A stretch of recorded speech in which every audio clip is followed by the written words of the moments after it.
Hola a todos, bienvenidos a un nuevo episodio de Conversaciones en Berea. Hoy tenemos la grata oportunidad de tener a una persona muy especial para nosotros, para la Iglesia de Dios, para la educación, como es nuestro apreciado doctor Yatencio Bonilla. ¿Qué tal, doctor? ¿Cómo se encuentra? Bueno, muy bien, Fabián, y muy contento aquí por Yopal en un seminario sobre el ministerio de Jesús y el Apocalipsis. Muy contento y con un gran calorcito llanero. Así es, hemos estado en la ciudad de Yopal, ha sido una tremenda bendición lo que se ha vivido durante estos 2 días en esta ciudad, hablando acerca del ministerio de Jesús, hablando del Apocalipsis también desde las ciencias bíblicas, un área en el cual usted se destaca.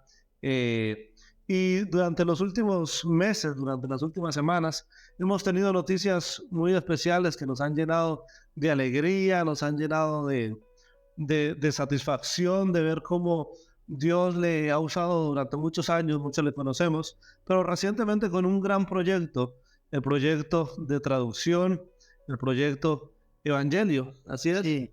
Cuéntanos un poquito sobre este proyecto, cómo nació, qué ha salido de allí. Bueno, cuando yo era un niño, fui a terminar mi secundaria en un convento de curas. Siempre nació mi vocación por estudiar la Biblia científicamente, específicamente estudiando las lenguas bíblicas, el arameo, que es donde más me siento seguro, que es la lengua materna de Jesucristo, y Cristo usó el arameo para predicar, enseñar las parábolas, etcétera. También el hebreo bíblico, el griego y latín.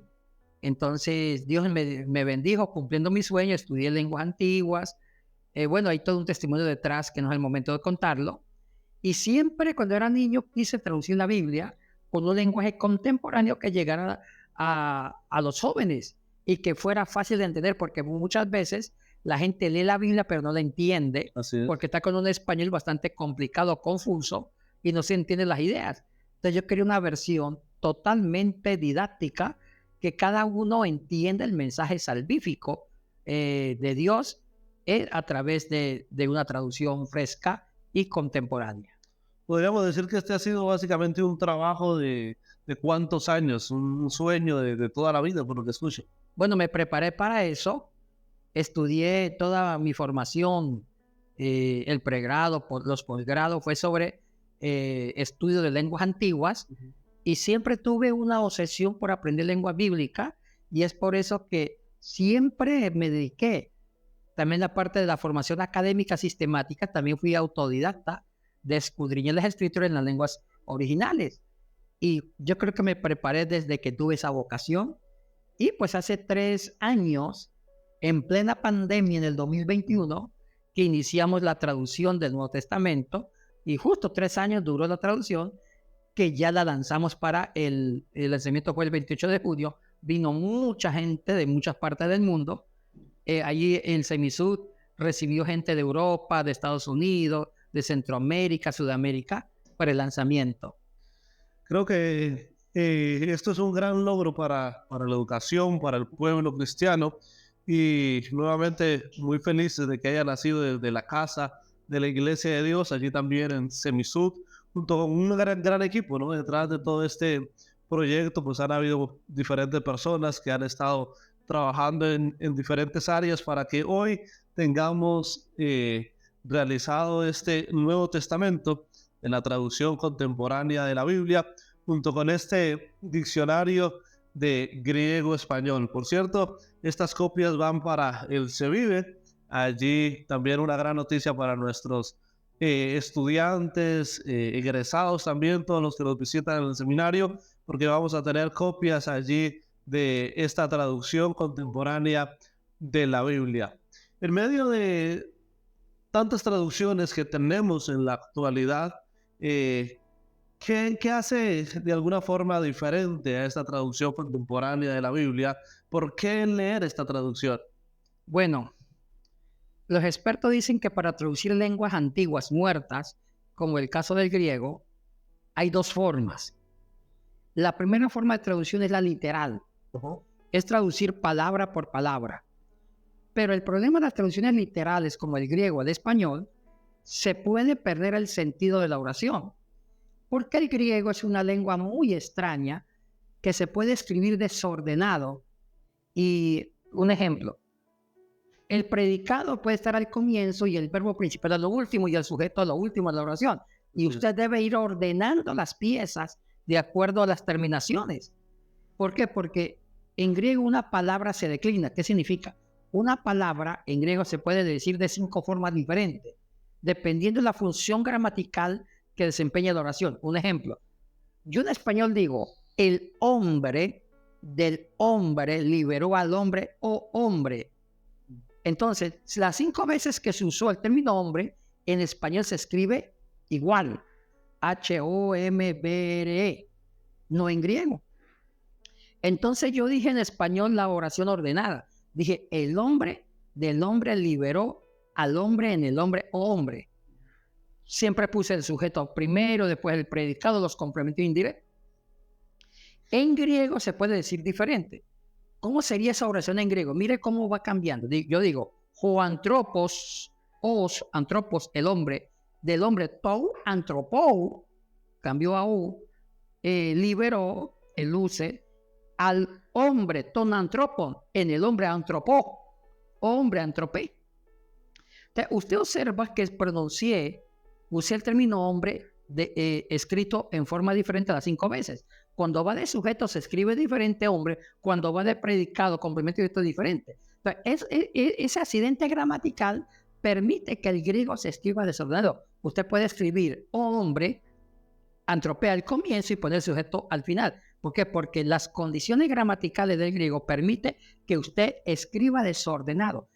¿Qué significa? Usted jamás puede traducir literalmente el griego al español en forma literal. Nunca.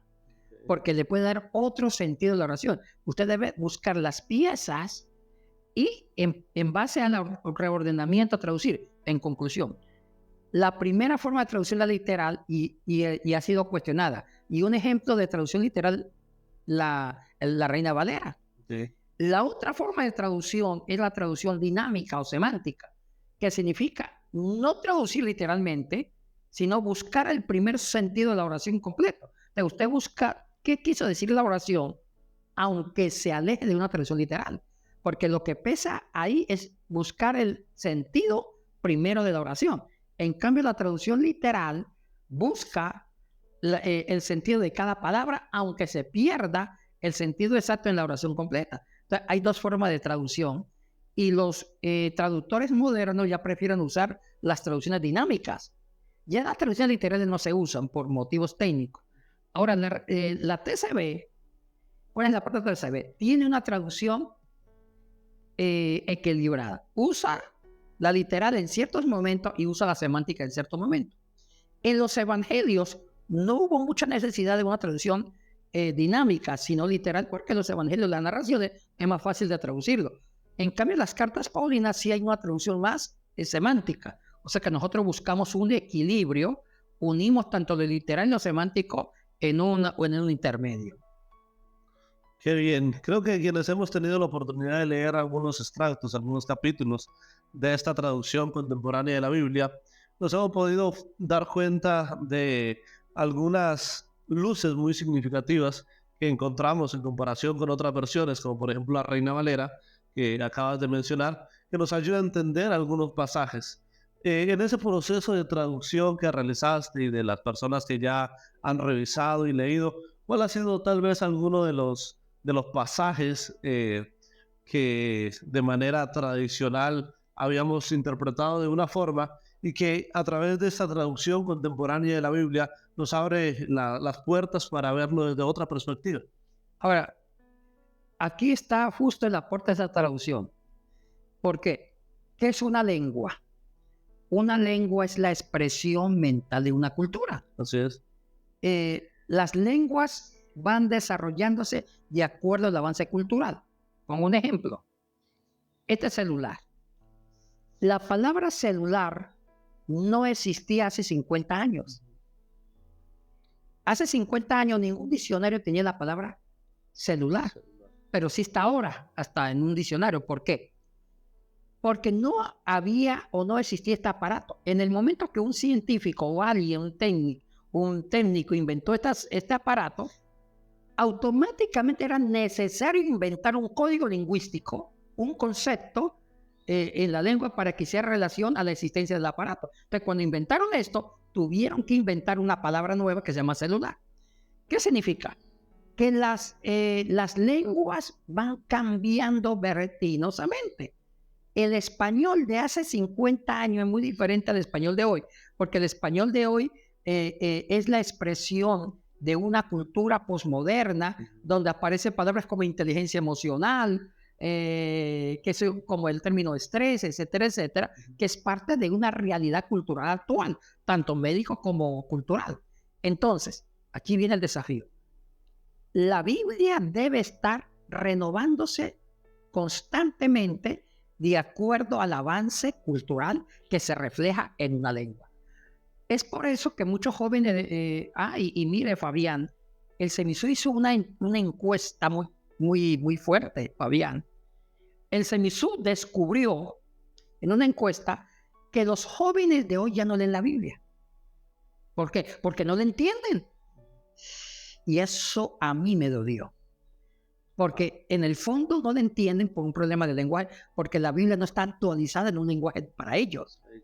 Y se sumó algo, y Fabián, más interesante, que ni los mismos viejos la leen, a veces, porque no la entienden. ¿Por qué? Porque el hombre de hoy, la mujer de hoy, posmoderna, tiene una estructura diferente, epistemológica o cognitiva del hombre de hace 100 años, 50. El hombre de hoy, posmoderno, solamente usa el cerebro para entender las cosas prácticas. Las ideas especulativas, cosas abstractas, ya no tienden o no tienen paciencia de escucharlas. No era como hace 100 años, la época del racionalismo, donde la gente antigua le gustaba un lenguaje confuso y entre menos entendían algo, dicen que profundidad. Ese concepto de profundidad, usando un lenguaje muy abstracto, confuso, ya no es para hoy. El hombre y la mujer posmoderna, lo que no entienden, abandonan, porque ellos quieren entender todo método de comunicación. O sea que el mundo de hoy es pragmático, práctico, funcional. Entonces, la Biblia tenía que ser traducida en los parámetros epistemológicos, cognitivos de la sociedad posmoderna, y usando un lenguaje contemporáneo, pero sin cambiar el sentido exacto de la escritura. Ojo con eso. O sea, no vamos a pensar, como se usa un lenguaje tan contemporáneo, ¿se pudo haber alterado el primer sentido? No. Eso se conservó en una forma muy profesional. Y voy a poner un ejemplo que usted me pide. Un ejemplo, me decía un terapeuta hace años, Fabián, que no le gustaba usar la Biblia para terapia familiar. Okay. ¿Por qué? Él decía que los más grandes abusadores o violentos en la vida intrafamiliar eran los mismos cristianos. Porque ellos usaban texto bíblico para decir, usted, mujer, se somete a mí. Mujeres, sométanse a sus maridos. Y decían ellos, usar ese versículo en terapia familiar, eso era como inducir al maltrato psicológico del hombre cristiano a la mujer. Usted se me calla, mujer, porque la Biblia dice sométanse. Y sabe que eso lo cambió la TCB. ¿Por qué lo cambió? No porque queríamos cambiar, sino que el griego lo permitía. Resulta que el griego antiguo es polisémico, tenía muchas posibilidades en cada palabra. Resulta que la palabra someterse en el griego es hupotazo. Hupo viene debajo de, significa agarrar algo de abajo, las raíces de un árbol, para unirme. Es más un sometimiento para crear unidad. Ese es el sentido exacto. Pero en latín, la Vulgata latina, que fue una traducción antigua del siglo IV y V, le dio un sentido en latín de sometimiento, y el latín tuvo influencia en las traducciones modernas, tanto en español como en otras lenguas, y también católicas y protestantes. Entonces, había la opción, el griego me permitía que en lugar de traducir sometimiento, traducir comunidad. Teniendo esa facilidad de elegir, pensamos en el hombre posmoderno y la mujer y optamos por la traducción. Las mujeres crean una unidad, únanse a sus maridos. Entonces, ¿qué es mejor en una sociedad donde se hablan de los derechos humanos de la mujer? Es traducir, la mujer únase a su marido o sométase. Entonces hemos optado por la unidad, porque eso es lo que se enseña terapia. en terapia se enseña que hay que crear una unidad entre el hombre y la mujer, no un sometimiento. Entonces, todas esas cosas han ido cambiando. Qué bien, qué bien. Bueno, estamos trabajando precisamente para que lleguen en físico más Nuevos Testamentos, más diccionarios aquí a Colombia. Pero una persona que quiera empezar a leer esta traducción contemporánea de la Biblia está también en medios digitales. ¿Cómo puede buscarlo? ¿Cómo puede acceder a esos medios? Bueno, ahí está la página del proyecto, una página web que se llama Proyecto Evangelio con .com. Ahí lo puede conseguir descargar. Pero también está circulando clandestinamente el PDF digital de todo esto, que usted también lo puede compartir. Fabián, ¿Nos autoriza para compartir? No, lo autorizo. Lo importante es que la palabra llegue. Así es, listo. Entonces, pero si quieran, nos escriben y les enviamos el PDF y el enlace también del Proyecto Evangelio. Pero también va a estar en una de las plataformas virtuales más famosas en celular, donde se consigue todas las versiones más importantes, que es la YouVersion. Wow. Va a estar en la versión YouVersion, y esto fue algo muy lindo, Sí. porque esta plataforma es muy exigente. Tuvimos que pasar por controles de calidad, porque ellos no publican en su plataforma digital una versión que haya sido pirata o no tenga seriedad académica. Tuvimos que pasar una serie de pruebas y aceptaron que nuestra traducción con el diccionario está en la plataforma YouVersion, y en unas 2 semanas ya va a estar ahí. O sea que lo pueden leer en su iglesia desde el celular. Bueno, atentos a la actualización allí en YouVersion, porque vamos a tener la traducción contemporánea de la Biblia también a través de este medio. Y estamos trabajando ya en la traducción del Antiguo Testamento, ¿así es? Eso se nos viene, ya empezamos en enero. Van a ser unos 3 años, pero hay que quemarle para bendecir al pueblo. Así es. Bueno, desde ya, gracias por ese aporte que nos estás dando junto con todo este equipo del Proyecto Evangelio, con el Nuevo Testamento, con ese trabajo que ya se está iniciando para el Antiguo Testamento. Que la palabra de Dios siga corriendo, siga siendo leída, siga siendo estudiada, siga siendo enseñada correctamente. Es nuestro deseo, y que Dios te dé larga vida para que sigas bendiciendo al pueblo cristiano. Amado, gracias, Fabián. Amado doctor, pastor, profesor. Bueno, muchas gracias, Fabián, y un abrazo muy fuerte a los estudiantes de Sebime, y tomo la promesa. Yo siempre he querido tener una experiencia en Sebime, y quiero posiblemente el año entrante para estar ahí. Y sí, porque es un seminario que he escuchado cosas muy buenas. Gracias. Que tienen un proyecto educativo formativo de primer nivel, y lo felicito, Fabián, por lo que está haciendo por la educación. Así es, estamos hablando aquí para poder tener a nuestro apreciado doctor Yatensi allí en el Sevive, que estemos compartiendo, aprendiendo muchas cosas, disfrutando. Así que gracias también a Semisud por ese liderazgo que está teniendo allí en este y otros proyectos, y que Dios nos permita continuar trabajando en pro del avance del Evangelio, en pro del avance del reino de Dios. Una vez más, muchas gracias por estar en este espacio de conversaciones en Berea.